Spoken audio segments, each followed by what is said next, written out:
किसी एक चीज पे स्टिक रह के रहने ना, तो वो फिर आपके जैसा एक समाज जन्म लेता है। तो आपने बहुत बहुत कोशिश की है, मैंने बहुत से आप के चैनलों पे बात की है। ये जो तेरा मेरा वाला भावना है ना, आपका योगा डे, ये इंटरनेशनल योगा डे है। योगा सबका है, हमने कभी कहा ही नहीं ये मेरा है। हिंदू कम्युनिटी खास तौर पर उसके जो पाकिस्तान के अंदर जिस तरह उनके हकूक को सलब किया जा रहा था, हमें तो ये था कि इनको यहाँ पर जिस तरह बाकी मुसलमानों को राइट्स हैं, इनको भी राइट मिलेंगे। Hi viewers, this is me Ribaha Imran and you are watching my YouTube channel. Viewers, आज हमें इंडिया से ज्वाइन किया है डॉक्टर अभिषेक मिश्रा जी ने, और पाकिस्तान से हमें ज्वाइन किया है मुजफ्फर चौधरी ने। दोनों ही बहुत अच्छा चैनल रन कर रहे हैं। दोनों के चैनल का जो लिंक है वो नीचे डिस्क्रिप्शन में मैं पेस्ट कर दूंगी, तो आप लोगों ने इनके चैनल को भी सब्सक्राइब करना है। तो आज हम टॉपिक की जाने बातें हैं। सबसे पहले तो हम मुजफ्फर भाई से डिस्कस करेंगे कि पाकिस्तान की जानिब से या इंडियन मीडिया, पाकिस्तान में तो खैर अभी ये खबर पब्लिश नहीं हुई, लेकिन इंडियन मीडिया की जानब से ये खबर पब्लिश हो रही है कि पाकिस्तान ने होली के फेस्टिवल को बैन कर दिया है। मुजफ्फर भाई, आप इस बारे में क्या कहेंगे कि पाकिस्तान में इसको बायकॉट किया गया है, जबकि इंडिया की जानब से इस पर बहुत ज़्यादा न्यूज़ जो है स्प्रेड की जा रही है। आखिर इसके पीछे क्या सच्चाई है? आया कि आपके मुताबिक इसका पीछे क्या बैकग्राउंड है? देखिए जी, बैकग्राउंड यही है कि पिछले साल कायद-ए-आज़म यूनिवर्सिटी के अंदर एक वाकया हुआ था कि कुछ जो हिंदू नौजवान हैं उन्होंने होली मनाई वहाँ पर। तो उनके ऊपर एक जो हमारी तंजीम है, तलबा तंजीम, मजहबी रुझान रखने वाली, उन्होंने उसके ऊपर हमला कर दिया और उनको मारा पीटा और उनको वहां से ज़द-ओ-कोब किया। तो इस चीज को मेरे ख्याल में मद्देनजर रखकर ये गवर्नमेंट ने फैसला किया है कि इस तरह कोई नाखुशगवार वाकया पेश ना आ जाए। तो ये वही जमात है, आपको पता होगा कि मैं अब उसका अगर नाम लूँ, इस्लामी जमीयत तलबा के जो स्टूडेंट हैं, आपको पता है कि इनके होल्ड है इनका पंजाब के अंदर जितनी भी बड़ी यूनिवर्सिटीज हैं, तो इनके जो तलबा हैं, इनके पीछे जो जमात इस्लामी है, आप जानती हैं, ये इस तरह की कोई भी सरगर्मी होती है, जो फंक्शन हो, जहाँ पर कोई सिंगर आ रहा हो या कोई भी है, तो इसका ये बायकॉट करते हैं, कोशिश करते हैं कि इस तरह का कोई भी फंक्शन यूनिवर्सिटी या कॉलेजेस के अंदर ना हो। तो इसी वजह से अब ये इसके पीछे तो एक लंबी कहानी है पाकिस्तान बनने के बाद से, कि आप ये देखें कि हमें जो तरगीब दी गई थी पहले, हमारे जो तलबा थे, या कि कश्मीर का जहाद करना है या अफगानिस्तान का जहाद करना है, तो यही वही जो लोग हैं, वही मकतबा फ़िक्र रखने वाले लोग हैं कि जो पहले हमारे जो नौजवान हैं यूनिवर्सिटी के या कॉलेजेस के या आम जो भी हैं, उनको ये तैयार करते रहे हैं कि जहाद के लिए। और अभी भी वो ये समझे कि माइंडसेट चलता आ रहा है और अभी भी चल रहा है कि जो ये समझ रहे हैं कि जी इस तरीके से अगर कॉलेज के अंदर अगर होली का एक फेस्टिवल मनाया जाएगा तो उससे इस्लाम को खतरा है। मेन चीज यही है कि यहाँ पर कोई भी इस तरह का कोई चीज होता है या कोई भी फंक्शन होता है, तो सबसे पहले हमें इस्लाम को खतरा दरपेश हो जाता है। हम समझते हैं कि इससे जो है इस्लाम को खतरा है, तो उस खतरे से बचाने के लिए ये इकदाम किया गया है। और दूसरा ये है कि जो जिस तरह पिछले साल एक नाखुशगवार वाकया मैं पहले आपको बता रहा हूँ कि पेश आया है, तो उसमें अब ये इन्होंने मना करने की कोशिश की, जबकि मैं ऐसे लोगों को जानता हूँ, ऐसे इलाकों को मैं जानता हूँ। अच्छा, मैं अब आपको बताऊं कि सिंध के अंदर कुछ ऐसे इलाके भी हैं जहां पर मुसलमान और हिंदू एक साथ होली मनाते हैं। उन हिंदुओं को, मुसलमानों को कोई प्रॉब्लम नहीं है। मैं फिजिकली जाकर देखा है कि वहां पर जो है वो मुसलमान भी उनके जो है वो फंक्शन के अंदर होते हैं, होली का फंक्शन वो एक साथ मनाते हैं। तो पता नहीं ये ऐसी क्या वजह है कि जो हमारी यूनिवर्सिटी के जो स्टूडेंट हैं उनको हमारी जो हायर एजुकेशन जो लोग हैं, जो उनको खतरा लग रहा है कि जी इस तरीके से अगर वहां पर फंक्शन होगा तो कोई मसला बन सकता है या क्या हो सकता है। तो इसके मैं नहीं समझता कि इस तरह पाकिस्तान का एक, पहले ही आपको पता है कि पूरी दुनिया के अंदर पाकिस्तान को दहशतगर्द मुल्क समझा जा रहा है, कि पाकिस्तान के अंदर से दहशतगर्दी को फरोग दिया जाता है। और ऊपर से आप इस तरह के जब हम फैसले करेंगे कि जिससे एक देखें, अगर होली का कुछ त्योहार मनाया जाएगा तो इससे एक पॉजिटिव पाकिस्तान का इम्पैक्ट जाएगा पूरी दुनिया के अंदर, के देखे पाकिस्तान भी यहाँ पर भी अकलियतों को बराबर के हकूक है। जिस तरह मुसलमान अपने त्योहार और हर चीज आजादी के साथ मना रहे हैं, इसी तरीके से हिंदू भी आप यहाँ पर आजादी के साथ तो त्यौहार अपने मना रहे हैं, लेकिन ये मौका भी इन्होंने गवा दिया। और पता नहीं इस तरह की जो चीजें होती है इसके पीछे में किसका हाथ होता है, कौन ये पॉलिसी बना रहा है, सारा कुछ कर रहा है कि जिससे पहले से हमारी जो खराब एक इमेज है उसको मजीद ये खराब कर रहे हैं। इसके ऊपर मेरे ख्याल में गवर्नमेंट को सोचने की जरूरत है। मैं तो ये समझता था, हम सारी जो कोशिश कर रहे हैं, काविश कर रहे हैं कि इससे कोई फर्क पड़ेगा, इससे दोनों मुल्कों के दरमियान और जो एक हमारी जो कोशिश है इससे जो हिंदू कम्युनिटी खास तौर पर उसके जो पाकिस्तान के अंदर जिस तरह उनके हकूक को सलब किया जा रहा था, हमें तो ये था कि इनको यहाँ पर जिस तरह बाकी मुसलमानों को राइट्स है, इनको भी राइट मिलेंगे। लेकिन अभी कोई हमें इस तरह की कोई चीज नजर नहीं आ रही कि जो गवर्नमेंट की तरफ से कुछ इस तरह के पॉलिसीज के अंदर तब्दीली हो कि जिससे हमें कोई असरात नजर आ रहे हो कि जो हिंदू भी हैं, हमारे भाई हैं, वो भी यहाँ के बराबर के जो उनको हकूक मिलेंगे। तो अभी हमें फिलहाल नजर नहीं आ रहा। तो ये मैं ये यहाँ पर जो हिंदू कम्युनिटी है उनके लोगों को भी बोलूंगा कि वो इसके खिलाफ यहाँ पर आवाज नहीं उठाते। कल भी मेरी एक बात हो रही थी पाकिस्तानी भाई से, तो वो भी ये कह रहे थे कि यहाँ पर बड़े बाअसर जो लोग हैं, जो असेंबली के अंदर भी है, एमएनए एमपीएस भी हैं, वो भी इन चीजों के खिलाफ बिल्कुल बोलते ही नहीं है, बात ही नहीं करते। तो देखिए, हम यहाँ पर पाकिस्तान के अंदर एक मुसलमान होकर हम अगर हिंदू भाइयों के लिए आवाज उठा रहे हैं, बात कर रहे हैं, उनके ये हकूक के लिए आवाज उठा रहे हैं, तो मेरे ख्याल में जो हिंदू कम्युनिटी के जो बाअसर लोग हैं उनको भी हमारे साथ इस काज के अंदर शरीक होना चाहिए, ताकि इस जो हमारा मिशन है वो अगर उसमें कामयाबी नहीं भी होती तो हमारी आवाज जो है हाई लेवल तक जरूर पहुंचे। तो इसके अंदर सबको हमारा साथ देने की जरूरत है। बहुत शुक्रिया मुज़फ़्फ़र भाई। डॉक्टर अभिषेक सर, मेरा आपसे सवाल है कि इंडियन मीडिया की जानिब से ये खबर आ रही है कि पाकिस्तान में होली बैन कर दी गई है। मैंने काफ़ी सर्च किया लेकिन यहाँ पर बायकॉट किया गया इस खबर को। आप इस बारे में क्या कहना चाहेंगे? और आज जैसे कि आपको पता है कि योगा डे सेलिब्रेट किया जा रहा है पूरी दुनिया में, तो सबसे पहले तो आपको बहुत ज़्यादा बधाइयाँ कि योगा का फेस्टिवल चल रहा है, और ज़रा हमारे दूसरे क्वेश्चन पे भी रोशनी डालिएगा। देखिए, ये तो मैं अब इस पे क्या कमेंट करूं, मुझे समझ में नहीं आता। मेरा इस पे बोलने का क्या है। तो समाज है, जैसा बनना चाहता है उनको बनने दीजिए। वो होली का विरोध करेंगे, फिर उसके बाद खुशियों का विरोध करेंगे। कौन ऐसा समाज है? फिर उसमें ये भी है कि श्री कृष्ण जो है वो तुम्हारे खराब देवता है। तो कॉन्फ्लिक्शन ऑफ थ्योरी में जो समाज हो ना, कि जैसा मुंह देखा वैसी बातें कर दी और उसके बाद निकल गए, किसी एक चीज पे स्टिक रह के नहीं ना, तो वो फिर आपके जैसा एक समाज जन्म लेता है।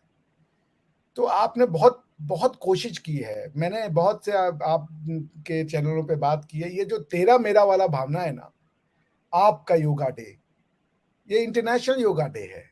योगा सबका है, हमने कभी कहा ही नहीं ये मेरा है। हमारे यहाँ जब ये खोजा गया या जब इसके ऊपर काम की गई, हमने कहा ही नहीं मेरा है। हम कहते नहीं थक रहे हमारा, और आप कहते नहीं थक रहे आपका। तो ये हम और तुम के बीच की जो जंग है, अब इसकी क्या एनालिसिस की जाए? क्योंकि ये एनालिसिस ऐसी जगह पे जाएगी, क्योंकि मैं किस पे बेस, अपनी एनालिसिस का जो बेस है वो किसको बनाऊं? गॉसिप मैं कर नहीं सकता। फैक्ट्स में जाऊंगा तो फैक्ट्स कहीं और लेके चले जाएंगे मुझे। तो all I can say good luck, और होली बंद कर दीजिए, अपने यहाँ से पंजाबी बंद कर दीजिए, रावी के पानी में हो सके तो जहर खोल दीजिए, क्योंकि वो इस्लाम के आने से पहले का है। व्यास में भी ऐसा ही कर दीजिए, इंडस में भी ऐसा कीजिए, बिकॉज कि सारा जो अमृत है वो जमजम में ही है। तो कीजिए और कीजिए। और लोहड़ी बंद कर रखी है आपने, पतंग उड़ाना आपके यहाँ क्राइम है। देखिए कहाँ जाना चाहते हैं आप। हम आपके साथ हम सफर हैं, आपके बगल में ही बैठे हैं। मैं देखना चाहता हूँ कि ये समाज कहाँ जाएगा, ये समाज की दिशा क्या होगी। मैं आपको एक बड़ी छोटी सी कहानी बताता हूँ। आपके यहाँ पे एक आसिया बीबी थी, उनको फालसे के खेत में थी, उन्होंने, कोई क्रिश्चियन थी, किसी मुसलमान को अपना जूठा पानी पिला दिया, या किसी मुसलमान के गिलास में पानी पी लिया। वहां के औरतों ने ले जाके उस एरिया के चौधरी को बता दिया कि इसने ये किया है। चौधरी ने उसके ऊपर ब्लास्फेमी, 2-3 दिन वहां रही, ब्लास्फेमी का इल्जाम लगा दिया। पुलिस आई, पकड़ के ले गई, जेल में रही, उसके बाद उनको सजाए मौत हो गई। सुप्रीम कोर्ट ने सजाए मौत को रिवर्स किया क्योंकि यूरोपियन यूनियन का बैन लगा आपके ऊपर, एफएटीएफ में आप आ गए, यूरोपियन यूनियन का प्रेशर आया, तो सुप्रीम कोर्ट ने उस बैन को हटा दिया। मैंने उस जजमेंट को पढ़ा तो मेरे दिमाग घूम गए। सुप्रीम कोर्ट ने ये नहीं कहा कि ये लॉ गलत है और ये तरीका गलत है। सुप्रीम कोर्ट ने बताया कि ये एविडेंस पे आप ट्रस्ट नहीं कर सकते क्योंकि एविडेंस को रिकॉर्ड करने में 5-6 दिन की देरी है टेक्निकल ग्राउंड पे। तो laws are correct, this is absolutely correct. जो पाकिस्तान पिनल कोड का सेक्शन 254 ए बी सी है, मेरे ख्याल से this is what is about blasphemy कीजिए। उसी समय जिस दिन ये आसिया बीबी को आपके यहाँ पे सजा मिली, आयरलैंड में एक रेफरेंडम करवाया गया और वो ये एकदम एकदम एक साथ चल रही है दोनों घटनाएं। देखिए समाज का निर्माण कैसे होता है। आयरलैंड में ये करवाया गया एक रेफरेंडम कि कॉन्स्टिट्यूशन में अमेंडमेंट करना है, और वो अमेंडमेंट ये है कि कॉन्स्टिट्यूशन ऑफ आयरलैंड में ये लिखा था कि यदि कोई ब्लास्फेमी करता है तो उसको जो है वो होगी मॉनिटरी पनिशमेंट होगी, कोई कत्लेआम नहीं होगा उसको 1000 यूरो 5000 यूरो ऐसे कोई सजा हो जाएगी ब्लास्फेमी करने पे। तो उनकी गवर्नमेंट ने किया एक रेफरेंडम, उन्होंने कहा कि हम चाहते हैं कि ब्लास्फेमी को अपने कॉन्स्टिट्यूशन से हटा दें। क्या आया होगा जवाब? 54% आयरिश बाहर आए, आयरिशों ने कहा यस रिमूव इट।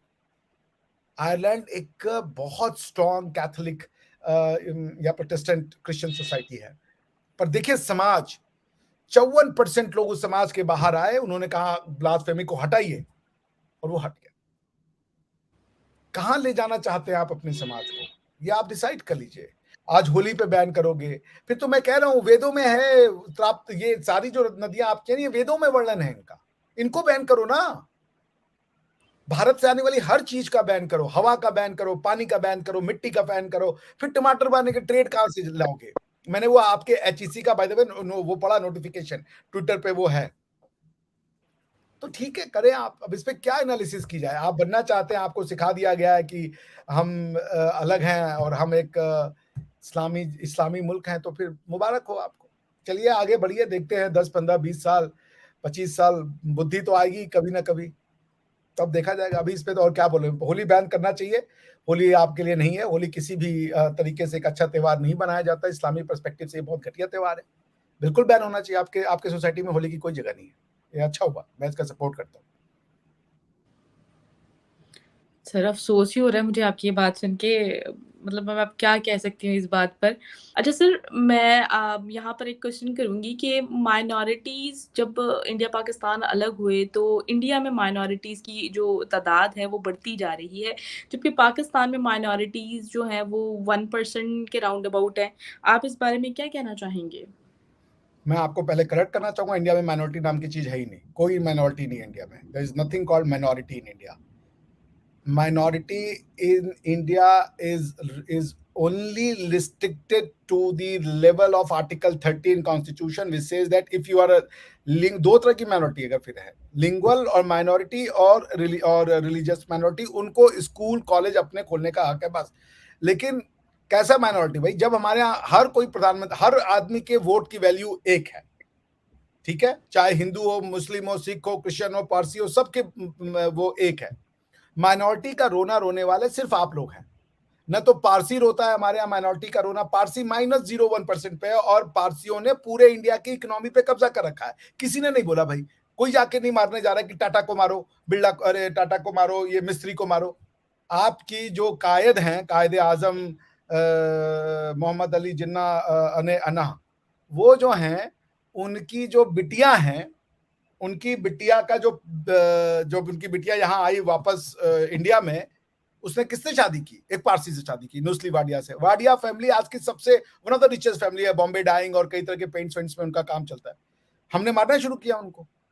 वो माइनॉरिटी, उनसे कभी कभी कभी आपने पारसियों से सुना हो कि इंडिया में हमें मार रहे हैं, हमको ये नहीं है, जबकि पारसियों का ये है कि जहां उनका मंदिर होता है वहां वो हिंदुओं को भी नहीं जाने देते, एकदम बैन है उस इलाके में जाना, और नहीं जाता कोई हिंदू वहां पे। और आपको ये भी बता दूं, गवर्नमेंट ऑफ इंडिया ने पारसियों को कहा है तुम बच्चे पैदा करो, हर बच्चे का पैसा हम देंगे। गवर्नमेंट स्कीम ला रही है कि तुम बढ़ाओ अपनी जनसंख्या। इकलौती माइनॉरिटी मुस्लिम है जो ये कहती है कि हमको मारा जा रहा है, क्योंकि वो तब तक मारा जाएगा जब तक हिंदुस्तान इस्लामिक नहीं बन जाएगा। और कोई माइनॉरिटी के नाम पे नहीं रोती है। जैन माइनॉरिटी है, बुद्ध माइनॉरिटी है, बुद्धों ने कहा कभी, जापान कभी खड़े होकर कहता है कि हम बुद्धों के, तुम बुद्धों को मार रहे हो, हम तुम्हारे ऊपर ये बम मार देंगे, तुमको वो टेक्नोलॉजी नहीं देंगे, ये टेक्नोलॉजी नहीं देंगे। इकलौती जो माइनॉरिटी, और पहली बात हमारे यहाँ माइनॉरिटी का कॉन्सेप्ट है नहीं, सब समान है। इकलौती माइनॉरिटी इस्लामिक माइनॉरिटी है जो ये कहती है कि हम 24 करोड़ हैं लेकिन हम जो है वो माइनॉरिटी हैं। जब तक वो 3,476 करोड़ नहीं हो जाएंगे और बाकी हिंदुस्तान में उनका प्रधानमंत्री नहीं आएगा, राष्ट्रपति नहीं आएगा, शासन वहां पे नहीं हो जाएगा निजाम मुस्तफा, तब तक वो माइनॉरिटी रहेंगे। अब इसका कोई इलाज नहीं है। मैं दूसरी खबर की जानिब बढ़ती हूँ, और आपको पता है कि इंडिया की इंडिगो ने एक बहुत बड़ी डील जो है वो बाय कर रहे हैं एयरबस से, जो कि यूरोपियन की कंपनी है, सिविल पैसेंजर एयरक्राफ्ट बनाती है ये कंपनी।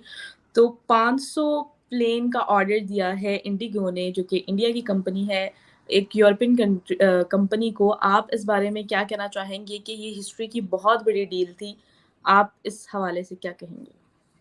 आपने मुझसे पूछा क्या? जी सर, मैंने आपसे पूछा। अच्छा, देखिए ये तो इंडिया ग्रो कर रहा है, इंडिया का जो मिडिल क्लास है वो ग्रो कर रहा है। तो आज एयर पैसेंजर जो है वो एक अफोर्डेबल कमोडिटी बनती जा रही है, तो इसलिए फिर एपेटाइट भी बढ़ दिया। अब आप ये सोच लें कि इंडिया का जो मिडिल क्लास है रिबाहा जी, वो करीब करीब 40-45-50 करोड़ की पॉपुलेशन है। 50 करोड़, अगर इस 50 करोड़ में से 50 लाख भी अगर ट्रेवल करते होंगे बाय एयर, आप सोच रही हैं द काइंड, बिकॉज एक प्लेन में एक बार 1000 लोग जा सकते हैं। तो आप सोचिए कि मैं तो 1/10 पे आ गया हूं। अगर इसमें से 5 करोड़ 10 करोड़ लोगों को आपको कैटर करना है, 5 करोड़ लोगों को साल भर में आपको इंडिया में क्रिस क्रॉस ले जाना है, तो अभी मैं कलकत्ता गया था, तो मुझे कलकत्ता जाने के लिए पहले गोवा से बेंगलोर, फिर बेंगलोर से कलकत्ता 10 घंटे लगे। अब ज्यादा फ्लेट होगी, कनेक्टिविटी ज्यादा होगी, क्योंकि लोगों में ये बढ़ गया है, लोगों के पास अब समय नहीं है, वो समय का उपयोग करना चाहते हैं। इंडिया ग्रो कर रहा है लीप्स एंड बाउंड। तो इंडिया जो लीप्स एंड बाउंड ग्रो कर रहा है उसके वजह से ये है कि आप जो टाइम की वैल्यू है वो बढ़ती जा रही है। तो now Indians want to utilize more, तो वो यहां भी जाना चाहते हैं, वहां भी जाना चाहते हैं, एक दिन में मैक्सिमम प्रोडक्टिविटी बढ़ाना चाहते हैं। तो एयर ट्रैवल की जो कैपेसिटी है वो बढ़ानी ही होगी, और गवर्नमेंट ऑफ इंडिया ने ये जो है इसको और फैसिलिटेट करने का डिसाइड किया। हमारे यहाँ प्रधानमंत्री मोदी जी ने एक योजना चलाई थी जिसमें यह था कि जो सबसे गरीब लोग हैं उनके लिए गवर्नमेंट एक स्पेशल एयर ट्रैवल की स्कीम लाती है ताकि वो भी जहाजों में उड़ सके। तो ये बाजार बढ़ रहा है, इकोनॉमी का साइज बढ़ता जाएगा, तो इंडिया वापस अपनी ग्लोरी को पाएगा। 2027 तक इंडिया थर्ड लार्जेस्ट इकोनॉमी होगी, from third world to third largest economy. ये उन सब लोगों के मुंह पे तमाचा है जिन्होंने इंडिया को जिसे कह लीजिए डिमीन किया, जिन्होंने इंडिया को रिडिक्यूल किया। हर उस बड़े स्कॉलर ने, चाहे वो मार्क्स हो, चाहे वो मैक्स मिलर हो, चाहे वो हमारे यहाँ के स्कॉलर हो, कहा कि ये हिंदू ग्रेट रेट है, इनको इकोनॉमिक्स का क्या पता, इनको केमिस्ट्री का क्या पता, इनको इसका क्या पता। हमें थर्ड वर्ल्ड कह दिया, जो फर्स्ट वर्ल्ड था उसको थर्ड वर्ल्ड कह दिया। आपके यहाँ पे अभी जब वो आया था, क्या नाम है, फ्लड सिंध में, तो आपको पता है कि जो आपका हड़प्पा मोहनजोदाड़ो का रीजन शायद सिंध में ही पड़ता है, अगर मैं गलत हूं तो मुझे सही कीजिएगा मुजफ्फर भाई, एम आई करेक्ट? जी जी जी बिल्कुल तो सर। वहां पे जो मोहनजोदाड़ो, फ्लड था, तो वो जो फ्लड आया था वो उस शहर में जो नालियां बनी थी उससे निकल गया, उसको वो उसने फ्लडेड नहीं किया। इतना इफेक्टिव वो आज की था, आपकी न्यूज पे मैंने देखा था, आप इसको करेक्ट कर लीजिएगा जाके। वो समाज जो आज से हजारों साल पहले इतनी बेहतरीन, भाई आप जो सिविल इंजीनियर का डिग्री लेते हो क्या करता है, टाउन प्लानिंग करता है। टाउन प्लानिंग दुनिया की टफेस्ट काम होता है, टफेस्ट स्किल चाहिए होता है, क्योंकि आपको वेस्ट मैनेजमेंट चाहिए, आपको फिर पर्सनल वेस्ट मैनेजमेंट चाहिए, आपको मकान चाहिए, रोड चाहिए, पब्लिक ट्रांसपोर्ट चाहिए, इतना मतलब जिसके लिए कि फाइनेस्ट ह्यूमन स्किल चाहिए होता है, जो मोहनजोदाड़ो में था। उसको इन लोगों ने थर्ड वर्ल्ड कह दिया। क्यों? क्योंकि ये हमें लूटने आए, इन्होंने हमें मारा, हमारे पैसे लेके गए और हमें ही थर्ड वर्ल्ड कह दिया। मतलब ये वही हुआ कि एक किसी लड़की का रेप करो और कहो कि यही दुष्ट है, यही रोड पे आई है इसलिए इसका हुआ। ये वो एनालॉजी थी हमें थर्ड वर्ल्ड कहने की। हमने सुना, हमने किसी से लड़ाई नहीं की, हमने ये नहीं कहा हम जिहाद करेंगे, हम इनके ऊपर बम पड़क के फूट जाएंगे। सबने हमारा मजाक उड़ाया। हमने अपनी काबिलियत से प्रूव किया, धीरे धीरे धीरे। पहले प्राइम मिनिस्टर, पहले बिजनेस एंटिटी देने दिए, पहले स्कॉलर देना शुरू किया, फिर बिजनेस लीडर, फिर पॉलिटिकल लीडर, और आज world leader. Modi ji world leader है। अमेरिका ने रेड कारपेट बिछाया हुआ है। एलॉन मस्क मोदी से मिला, कह रहा है I am fan of Modi. Elon Musk is such a narcissist. वो आदमी इतना बड़ा नार्सिसिस्ट है कि उसने ट्विटर को खरीद लिया $5 बिलियन दे करके, सिर्फ उसके, क्योंकि उसने, ट्विटर ने उसको बैन कर दिया था। और ट्विटर एक पब्लिक कंपनी थी, आप शायद नहीं जानती इन लोगों को। उसने पब्लिक कंपनी को रिड्यूस करके प्राइवेट कंपनी बना दी। पब्लिक कंपनी में कई हजार शेयर होल्डर होते हैं, प्राइवेट कंपनी में बस लिमिटेड शेयर होल्डर्स होते हैं, 10, 15, 20, 200, जितनी भी लॉ अलाउ करता हो। उसने सिंगल ओन्ड, पूरी दुनिया जितने शेयर होल्डर थे पूरे अमेरिका में ट्विटर के, सबसे खरीद दिया उसको, पब्लिक कंपनी से प्राइवेट बना दिया, कहा मैं जो कहूंगा ट्विटर वो चलेगा। इतना बड़ा नार्सिसिस्ट आदमी है वो। और आज वो कहता है कि मैं मोदी जी का फैन हूं, जबकि इलॉन मस्क 4 साल से मोदी जी से कह रहा है कि हमको टेस्ला बेचने दो, क्योंकि इंडिया का बहुत बड़ा मार्केट है जो टेस्ला को खरीदेगा। मोदी ने उसको कहा कि टेस्ला बेचना है तो चाइना में बनाओ, यहां बेचो, ये हम नहीं करने देंगे। हमारे यहाँ बनाओ, हमारे यहाँ बेचो, चाइना में बेचो, थाईलैंड में बेचो, पाकिस्तान में बेचो, हमें कोई ऑब्जेक्शन नहीं, बनाओ हमारे यहाँ। आज उसने कहा कि मोदी जी चाहते हैं कि मैं इन्वेस्टमेंट करूं। इन्वेस्टमेंट का मतलब है, और क्या इन्वेस्टमेंट करेंगे? अगर आपको खाली यहाँ पे असेंबल करके सेल करनी होती, वो तो इन्वेस्टमेंट होता नहीं। इन्वेस्टमेंट का मतलब है कि आप कल कारखाने लगाएंगे, टेक्नोलॉजी ट्रांसफर करेंगे। तो India is growing, India is this. दुनिया को दिख रहा है, आपको नहीं दिख रहा। मुझे समझ ही नहीं आ रहा। आप अभी भी मेरा होली, तुम्हारा ईद, हम तुमसे अलग हैं, हमको छोड़ दो, हम आप में नहीं है, हमें हमारा इस्लाम में रहने दो। उस एक बबल में आप रह रहे हो। उस बबल से आप इंडिया को देखते हो कि यहाँ गरीबी है, भुखमरी है, यहाँ पे लोग रोड पे सोते हैं, या जो स्टोरीज आपको सुना दी गई हैं कि यहाँ पे लोगों के पास खाने का पैसा नहीं है। पाकिस्तान में एकदम सोने की नदियां बह रही हैं और आबे जमजम बह रहा है बस, और हमारे यहाँ सब नाले का पानी पी रहे हैं। रहिए उस मुगालते में, रहिए आप। आपकी जो एनालिसिस है, आपकी जो एजुकेशन है, वो दुनिया में उत्कृष्ट है, सबसे बेहतर, किसी के पास नहीं। जो आप देखते हैं कोई नहीं देखता, ये सब अंधे हैं। ये उसी का नतीजा है, ग्रोइंग मार्केट। जब आपको कैटर करना है, लोग आज के डेट में 10-15 लाख रुपए एवरेज इनकम करते हैं, और अगर वो एक महीने में अगर 10-15 हजार रुपए फ्लाइट टिकट पे खर्च कर रहे हैं, तो सोचिए जरा 33 करोड़ लोगों को अगर आपको फ्लाइट टिकट खरीदना है तो कितने ज्यादा प्लेन्स की आवश्यकता होगी पूरे इंडिया को ज्वाइंट करने के लिए, कि डायरेक्ट फ्लाइट्स मिले। ये तो बहुत बड़ा मार्केट है। 500, अभी ये इंडिगो प्राइवेट कंपनी है बाय द वे, अभी टाटा ने दिया था अमेरिकन को, और इनको दोनों को दिया था। 1,500 फ्लाइट उन्होंने खरीदी थी, जिसमें से टाटा वालों ने 500 दिया एयरबस को, 1000 दिया बोइंग को। अच्छा अभिषेक भाई, किराया कितना चल रहा है इंडिया के अंदर जो है? आप देखिए, अभी मैं गया था कलकत्ता से, मैंने 3-3 दिन के डिस्टेंस पे बुक कराया था। टोटल मैंने 14,000 रुपए दिया। आप अगर 1-1.5 महीना पहले कर देंगे तो आपको 1 वे या 2 वे था? 2 वे, मैं दोनों तरफ का बता रहा हूँ। 14,000 दोनों तरफ। और मेरे और कितने घंटे की फ्लाइट थी? 2 घंटे 40 मिनट की थी। तो ये समझे कि हमारे इस वक्त कराची की फ्लाइट भी ऑलमोस्ट इतनी ही है फैसलाबाद से, और यहाँ से किराया जो है कराची का है एक साइड का 40,000 के करीब है।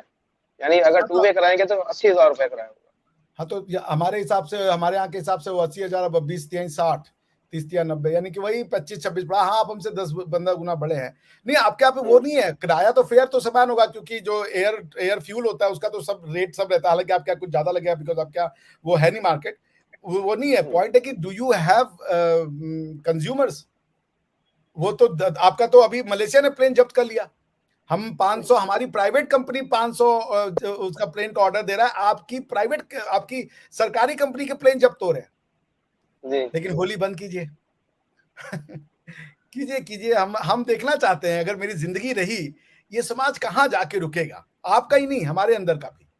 इस समाज को देखना चाहते हैं कि ये कहां जाके रुकेगा। जी, मुजफ्फर भाई से क्वेश्चन करना था, मुजफ्फर भाई फिर गायब हो गए हैं। अंधेरा ही हो गया भैया, इतना भी बुरी बात कहते मुजफ्फर भाई, रोशनी लाइए।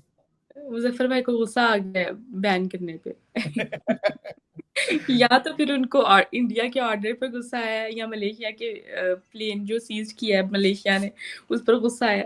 ये अब हम उनसे पूछ लेते हैं। अच्छा मुजफ्फर भाई, मेरा आपसे क्वेश्चन है कि एयरबस ने को ऑर्डर मिला है इंडिगो की तरफ से, आप इस बारे में क्या कहेंगे?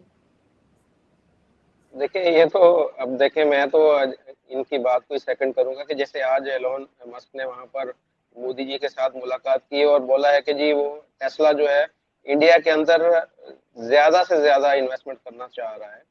और जब इस तरह के लोग इन्वेस्टमेंट कर रहे हो इंडिया के अंदर और हर जो बड़ी से बड़ी जो कंपनीज है वो ये चाह रही है कि उनका बिजनेस इंडिया के अंदर हो, तो फिर ये सारी चीजें मैं इसको कोई इतनी ज्यादा को बड़ी खबर नहीं समझूंगा। इंडिया एक ये देखिए 1.5 अरब की आबादी है इंडिया के अंदर, तो इंडिया की जरूरतें भी उस हिसाब से है, वहां पर ट्रैवल भी हो रही है, लोग ज्यादातर वहां पर आपको पता है कि बिजनेस की रेल पे, जहां पर बिजनेस की रेल पे हो तो लोग ट्रैवल के लिए वही सोर्स इस्तेमाल करेंगे जिसमें टाइम सेव हो। तो ये जो आपको पता है कि जो इसकी वजह से आप बहुत जल्दी कहीं भी पहुंच सकते हैं। पाकिस्तान के अंदर इस वक्त मैं आपको बताऊं कि फैसलाबाद जो इस वक्त जिसको बोला जाता था कि ये मैनचेस्टर ऑफ पाकिस्तान फैसलाबाद और टेक्सटाइल सिटी, यहाँ पर बहुत ज्यादा लोगों के पास पैसा था, लेकिन अभी भी जो इसकी फ्लाइट थी फैसलाबाद की जो कराची के साथ, लाहौर के साथ तो है ही नहीं, कनेक्टिंग फ्लाइट है जो कराची से आती है और वाया फैसलाबाद फिर लाहौर फिर वापसी से फिर ऐसे ही। तो अब यहाँ से लोग सफर ही नहीं कर रहे। आप अगर देखें तो फैसलाबाद के लोग बहुत कम लोग हैं जो बाई एयर सफर कर रहे हैं। उसकी वजह यही है कि हमारी इकोनॉमी इतनी नहीं है, लोगों के पास जो है वो अब पैसे नहीं इतने हैं कि वो 40,000 रुपये खर्च करें यहाँ से जाने के लिए, कराची जाने के लिए। तो इंडिया देखें, इंडिया की जब हम बात करेंगे तो वो फिर वही उनका बिजनेस सही चल रहा है, उनकी हर चीज बेहतरीन जा रही है, उनकी इकोनॉमी भी सही है, उनका बिजनेस हर चीज जो है ठीक जा रहा है। तो वहां पर लोग यही जरिया इस्तेमाल कर रहे हैं बाई एयर जाने में। तो वहां पर क्योंकि कमी है, जहाजों की कमी है, तो उन्होंने ऑर्डर दिया और नए वो मंगवा रहे हैं, जहाज बना रहे हैं। तो ये मैं नहीं समझ रहा कि ये कोई इतनी कुछ इसको इतनी हाईलाइट करें। हाईलाइट अगर आपने करना है तो ये देखें कि वो अपने आप को उसने कैसे इतनी जल्दी ऊपर लेकर गया कि 91 92 में इंडिया के पास इतने फॉरेन रिजर्व नहीं थे कि वो 2-3 हफ्ते के भी उनके पास पैसे नहीं थे। तो अपने आप को ये देखें कितनी जल्दी ऊपर लेके गया कि दुनिया के टॉप 5 में है, और जैसे अभिषेक भाई बोल रहे हैं कि अगले चंद सालों में टॉप 3 में आ जाएगा।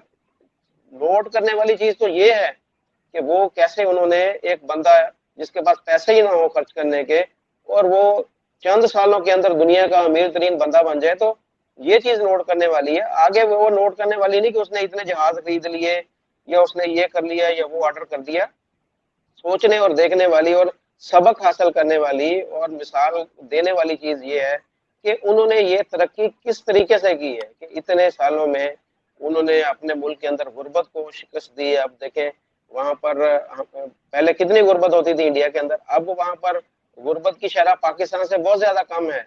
मुझे अभिषेक भाई वो ज्यादा बता सकेंगे कि इस वक्त वहां पर शरह कितने परसेंट है गुर्बत की, आई डोंट नो कितने नहीं परसेंट है मतलब अभिषेक अभी भाई? मेरे ख्याल से गुर्बत जिसको आप कहते हैं बिलो पॉवर्टी लाइन, कई तरीके की गुर्बत जी होती है। बिलो जी पॉवर्टी जी लाइन जी इंडिया जी। आज की डेट में 16% लोग हैं अच्छा, जो मेरे 16% है, पाकिस्तान की 30+ है, पाकिस्तान की 30+ है।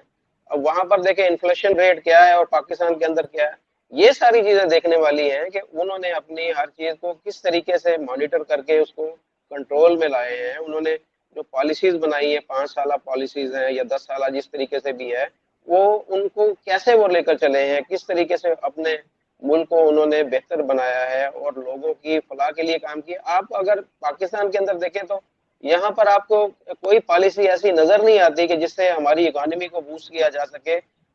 अब मैं बार बार यही बात करता हूँ कि इस वक्त फैसलाबाद के अंदर 70 से 80% जो टेक्सटाइल मिलें हैं वो बंद पड़ी हैं। लाखों जो मजदूर है वो बेरोजगार हुआ पड़ा है। और कल ये देखें हमारे आर्मी चीफ साहब ने एक जो है तकरीब के अंदर आकर बोला है कि जी हम मिलकर जो है इस मुल्क की इकोनॉमी को ठीक करने की कोशिश करेंगे। तो आप देखें जिस मुल्क का आर्मी चीफ इस तरह का बयान दे तो वो मैं अब क्या इसके ऊपर बात कर सकता हूँ कि जिनका काम मुल्क का दिफा करना है या रक्षा करना है और वो ही इकोनॉमी के ऊपर अगर बात करेंगे तो आपको पता चल जाएगा कि उस मुल्क की इकोनॉमी का इस वक्त क्या हाल है। तो यही सूरत हाल है। हमें इंडिया से हमें सीखने की जरूरत है, उनको देखने की जरूरत है कि उन्होंने अपने मुल्क को कैसे बेहतर किया है। इतने कम अरसे में वो एक सुपर पावर बन गए हैं, तो उसके पीछे क्या उनकी पॉलिसीज थी, उनकी जो है उनको उन्होंने अडॉप्ट किया, वो तरक्की में कर गए। तो ये सब देखने की ज़रूरत है। अब मैं इसके ऊपर आप अभिषेक से भाई से पूछे, इसके ऊपर बात करें। ये देखिए, अगर आपके पास पैसा है, आप जो मर्ज़ी खरीदें, आप जहाज़ खरीदें, आप टैंक खरीदें, आप तोपें खरीदें, आप जो मर्ज़ी खरीद लें। जब आप फॉरेन रिजर्व देखें, इंडिया के इस वक़्त $600 बिलियन से ज़्यादा हैं। हमारे 3 से 4 बिलियन डॉलर हैं, और वो भी हम उसको इस्तेमाल नहीं कर सकते हैं। वो चाइना के हैं या सऊदी अरब के हैं, वो कहते हैं कि जी आपने इनको इस्तेमाल नहीं करना। तो ये तो हमारा हाल है। और हम बात जब हम इंडिया की करेंगे तो फिर एक तो ना तो कंपैरिजन बनता है और ना ही कुछ इस तरह की मिसालें बनती हैं। लेकिन कम से कम हमें उनसे सीखने की जरूरत है कि अपने मुल्क को हम किस तरीके से उनके नक्शे कदम पर चल के अपने मुल्क को आइंदा को आने वाले को 10, 15, 20 सालों में कैसे बेहतर कर सकते हैं।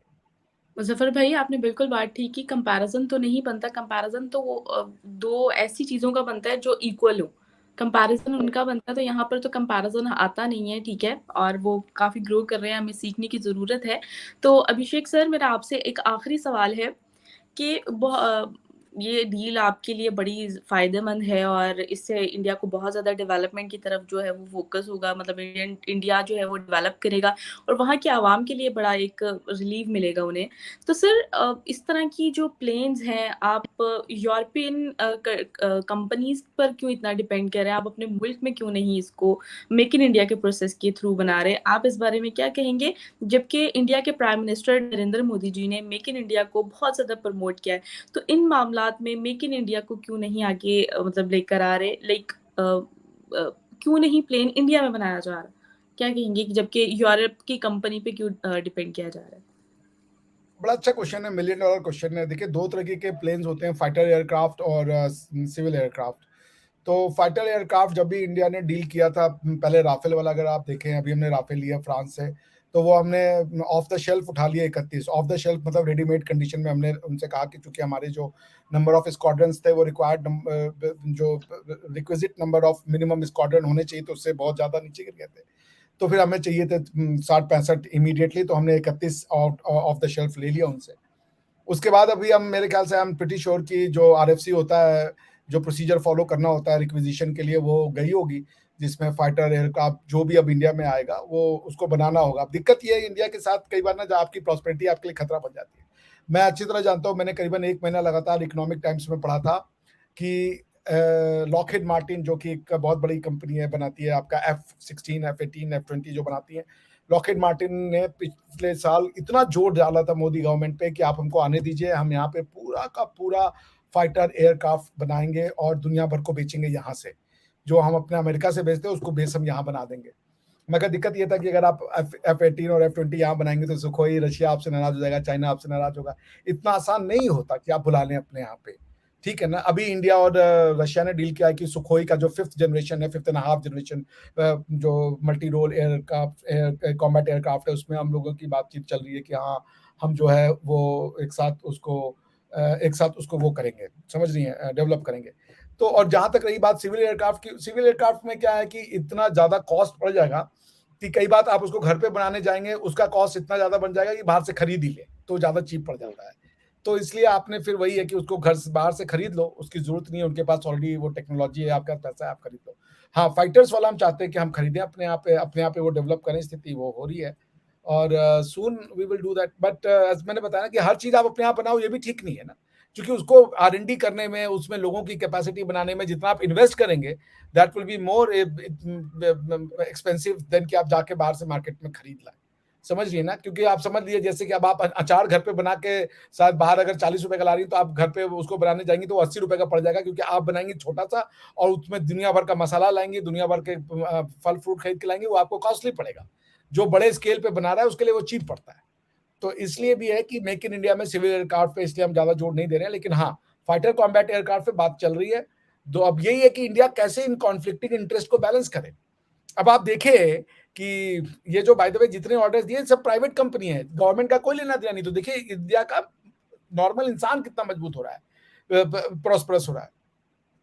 1,500 इनको टाटा ने जब ऑर्डर दिए एयर इंडिया के लिए, तो इनको बैलेंस करना पड़ा।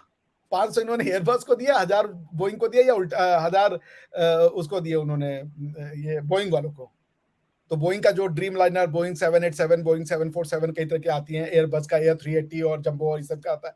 तो उन्होंने बैलेंस करना पड़ता है भाई। कई बार आपके पास बहुत पैसा है तो आपको सबको थोड़ा-थोड़ा मुँह देख करके बंद करना पड़ता है। अब जैसे आप रशिया को देखें, रशिया दुनिया की बेहतरीन फाइटर एयर जेट्स बनाते हैं, सुखोई और वो, बट वो सिविल एयरक्राफ्ट नहीं बना पाते हैं। तो उसका वही रीज़न है कि आप बनाने जाएँगे तो बहुत कॉस्ट पड़ जाएगा आपको। वो मतलब बना तो आप लेंगे, जब आप फाइटर बना रहे हो, तो अब जैसे तेजस हम बनाते हैं ना, तेजस जो हमारा है मल्टी ये लाइट एलसीए जिसको हम कहते हैं लाइट कॉम्बैट एयरक्राफ्ट, वो तो हम बना ही रहे हैं। तो मगर सिविल वाला वो बहुत कॉस्टली पड़ जाएगा, इसलिए उसको उतना नहीं किया जाता, बाहर से खरीद लो, इट विल बी चीपर। समझ रही है ना? जैसे ईद आएगा, आप चाहें तो आप कपड़ा लेके आएँ, खुद से सिलें, खुद से बनाएँ और खुद से पहने, इससे अच्छा मार्केट से जाके खरीद लें, वो आपको ज़्यादा वो पड़ेगा। आप समझ रही हैं ना मेरी एनालॉजी? आपको ईद बिल्कुल। मुबारक हो एडवांस में। खैर मुबारक सर, और अच्छा लगा आपके थॉट्स जानकर सर, और बहुत कुछ सीखने का भी मौका मिलता है आपसे हमेशा जब भी आपको इनवाइट किया जाता है। और इंडिया को बहुत ज़्यादा कंग्रेचुलेशंस कि इंडिया जो है बहुत अच्छी डील्स करता है अपने मुल्क के इंटरेस्ट के लिए। और यकीनन जब मेरे माइंड में ये क्वेश्चन आया कि इंडिया क्यों डिपेंड कर रहा है, इसके पीछे मेरे माइंड में ये भी क्वेश्चन आया था कि कोई इंडिया जो है बड़ा फास्ट मूव खेलता है, तो इसके पीछे भी इंडिया की कोई रीज़न होगी कि उन्होंने जो है यूरोपियन कंट्रीज सॉरी कंपनीज से जो है उसे ऑर्डर किया। तो सर वक्त का बहुत शुक्रिया, मुजफ्फर भाई आपके वक्त का भी बहुत शुक्रिया। जी। इस तरह की डिबेट जो है हम जारी रखेंगे। और thank you so much viewers, और चैनल को सब्सक्राइब कर लें, वीडियो को लाइक करें। अगर चाहते हैं कि हम डिजिटली प्रमोट हो सके तो हमें ज़्यादा से ज़्यादा सुपर चैट करें। और साथ ही साथ अगर आप चाहते हैं कि मैं आपसे लाइव चैट करूं या लाइव वीडियो पे आपको रिस्पॉन्स करूं, तो आप लोगों ने मेरी मेंबरशिप को जो है उसे परचेज करना है, मेरे मेंबर बनना है मेरे चैनल का। तो और इसी के साथ दें हमें इजाज़त। Thank you so much.